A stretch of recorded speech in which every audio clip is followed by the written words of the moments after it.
Welcome back to the Afterword, a conversation about the future of words. You're here at a table where we have very safe food tonight. All right, Holland. Love that. We're glad to have Dr. Kim Baker and Angie Culler Mathews here with us to continue our conversation about the words and stories we tell around food safety. Now, most of what we've talked about so far, and maybe most of what people think about when we talk about the safety of food, is how food is handled along the supply chain in grocery stores or in restaurants. But let's switch gears for a minute. How do we keep food safe once we get it home? That's a good question for Clemson and Clemson Extension, Dr. Baker, because they do a lot of work through Extension. But I'll just say that something as simple as hand washing. There's nothing replaces good hand washing. That's the case in both a production environment, a manufacturing facility, but also in our homes. And then, just basic things like keeping cold things cold and hot things hot. Also something that we mentioned in the last episode, reading labels, being aware of what's actually in products, allergens, things of that nature are all things that you can do in your own home. The other things to think about are cooking and proper cooking temperatures, particularly of our meats. So having a good food thermometer, knowing how to use it, and then actually using it is really, really important. So when we have our meat, we want to make sure that it is cooked to the right temperature versus, cutting open that chicken breast and finding that it's still pink inside and potentially harboring salmonella. So, knowing how to cook our foods is very, very important. And then also the cleaning process. Our hands have to be clean, as Angie mentioned, but also our facility. So we think about our kitchen sinks, our counters, all the surfaces that what we call food contact surfaces, where our food is going to touch, needs to be cleaned and sanitized. And I find when we work with consumers that oftentimes, we'll get the different brand names of kitchen cleaners off the shelves at the grocery store, and they are fantastic, but no one reads the directions. No one realizes that those wipes, they're only going to work for a certain square footage of your counter, and then you're going to probably need to go through maybe 5 or 6 for your entire kitchen because you actually want your counter to be wet from that sanitizer. You need contact time. So oftentimes when we think we're sanitizing our surfaces in our kitchen, we're actually probably cleaning them. So reading those directions on those cleaning products that we are using is really, really important.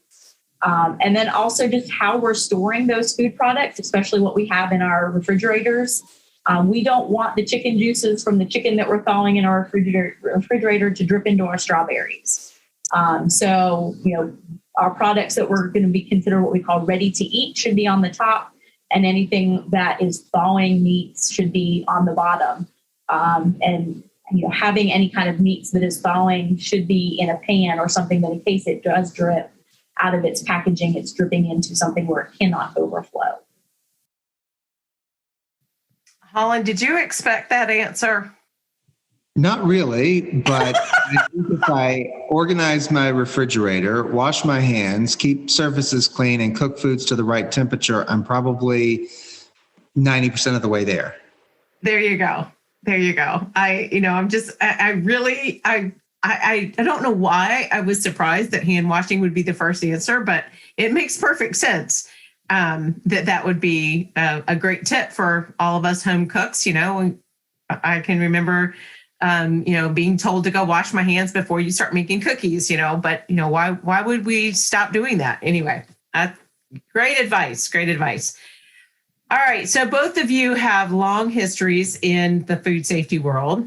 Could you share a success story of how a food safety issue was handled? And, that's one of the things we love to hear are those stories. So either one of you start off. What's a success story? I'll start out. I'll just say, as regulators, we work in the background. So if you aren't hearing about a food safety issue or a product recall or something like that in the media, there's a success story behind that. Every day, every safe meal is a success story. Whether it's in our state or whether it's in anywhere, across the world. So I'll just say that. But, a specific example, this is very recent. So, there was a major infant formula recall. It was in the news. Your listeners probably all heard about it. But, our inspectors, that was something that our inspectors were able to do as a part of our rapid response team. We went from, our normal day-to-day operations of inspecting to canvassing the state and retailers, both large and small, all across the state, looking for those recall products to get the word out there and to get the stores to remove those items from their shelves so that those products could not be purchased. Wow. Awesome. Every safe meal is a success story. I love that. What else, Kim? So another success story that I can think of in particular is a colleague of mine and myself worked with an entrepreneur that was out of state.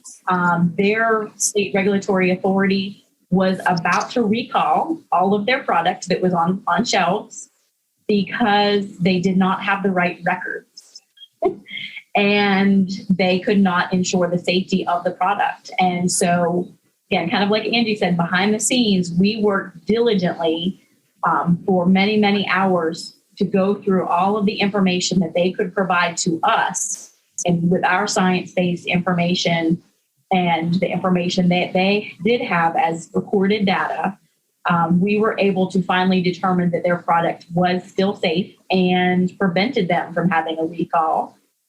So that was a plus there. But also on the second hand, we taught them all about the proper records that they needed that they didn't have before, so they would never have to go through that again.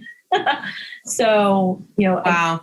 It's just really success anytime that we are able to keep those products on the shelves. And I'd say every time I go to a farmer's market or a restaurant with bottles on the tables or a grocery store, and I see any of our entrepreneurs or firms that we have worked with that has their product for sale, is a success story to me. That all of those. I love that. Yeah, that's wonderful. That's great. Win-win. If you could just project 10 years into the future, and let's say we had this conversation then, what's a success story you would like to be able to tell? From my perspective, I would like to see a lot of the entrepreneurs that we are currently working with that are small and just getting started to be really embedded into, the food industry and productive and making profits and reaching their goals. And with that, right now we see, so I would hope to see in 5 and 10 years, is a lot more of our food products that are locally sourced, where we know the farmer and we have a lot of that food system working for us locally. Yeah, that's what I was going to say.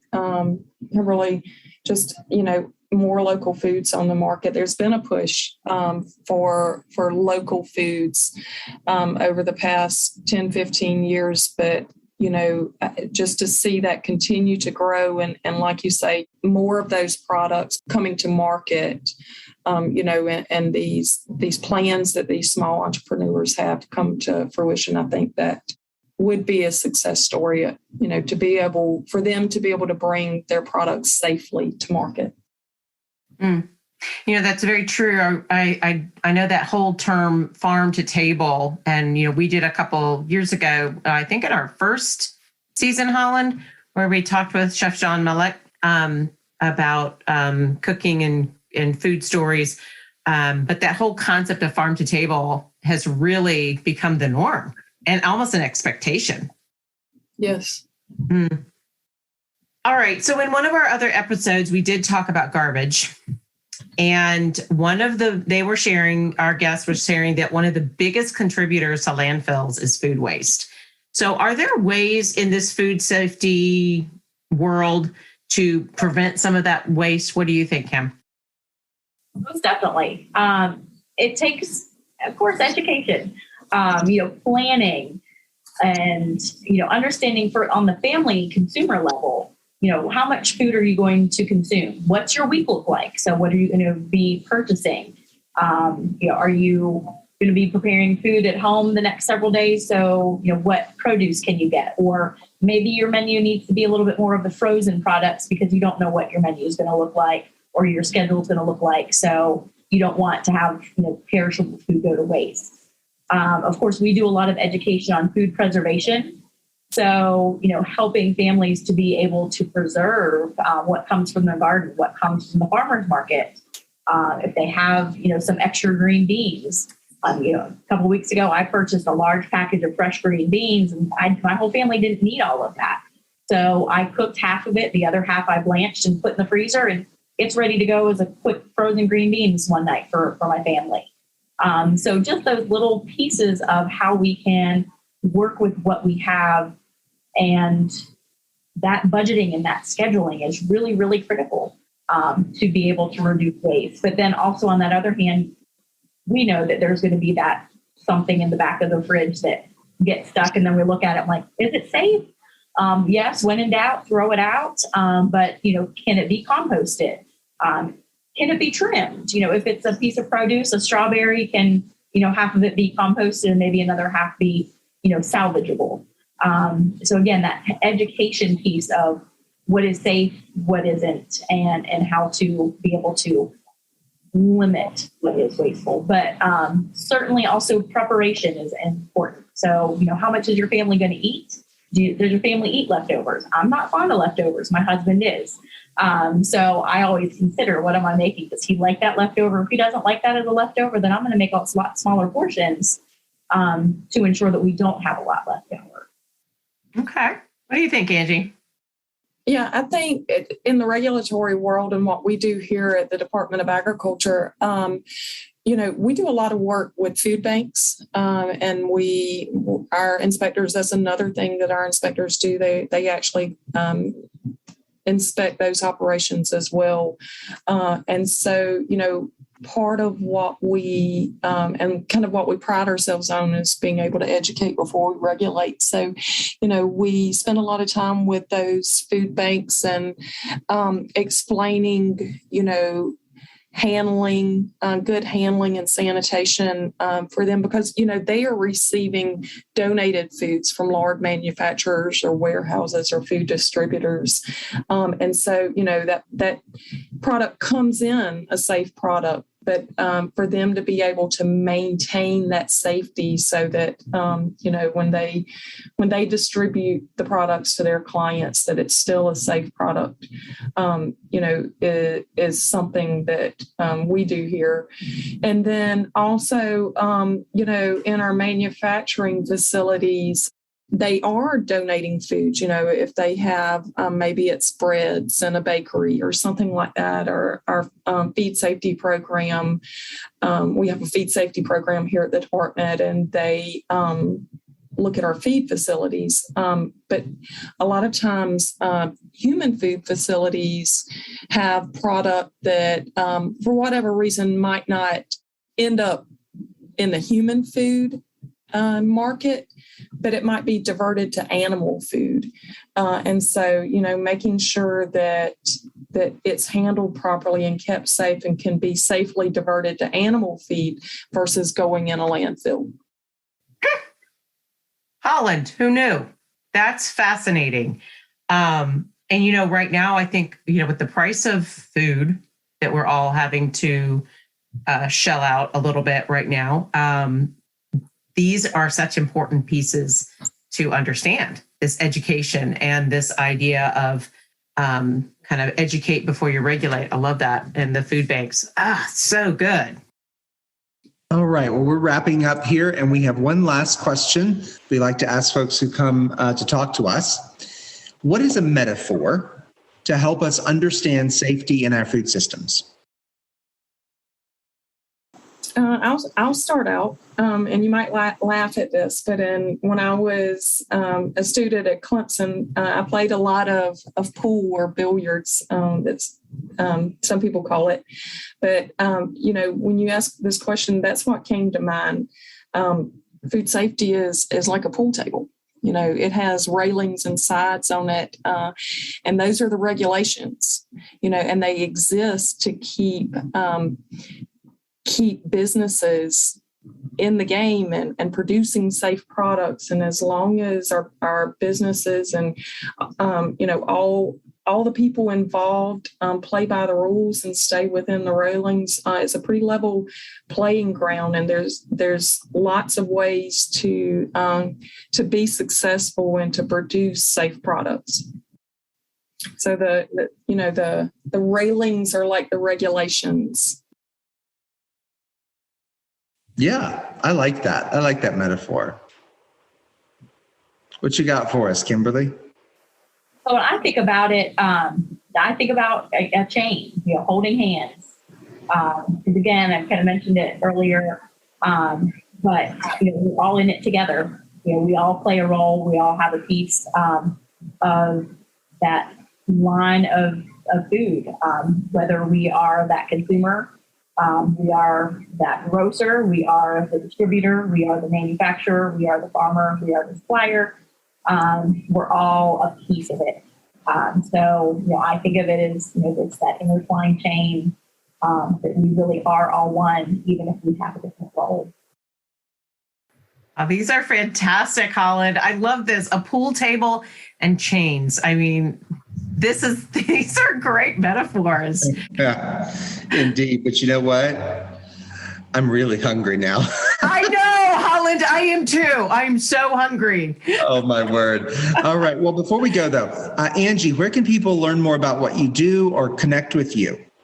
Sure. Our website is agriculture.sc.gov. Our food safety team is located within our consumer protection division. So you can go there to learn all about what we do, but also about what our consumer services folks do, our feed safety program, produce safety, and our entire department. But again, that's agriculture.sc.gov.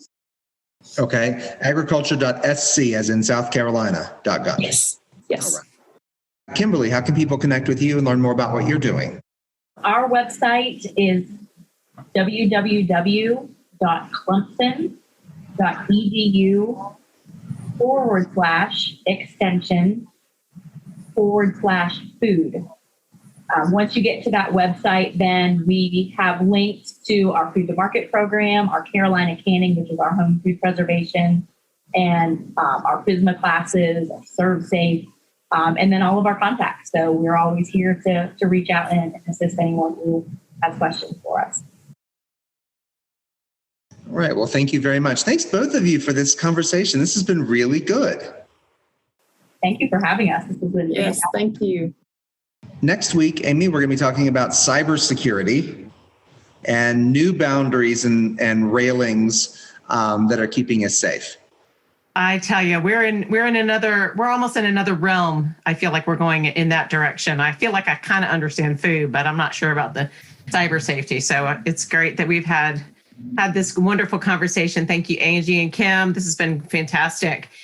And those of you who have been part of our Afterword family, we thank you. You do help us keep the conversation going. If you have not become a subscriber, please go to theafterwordpodcast.com. We would love to have you be part of our family. As always, remember, you are welcome at our table.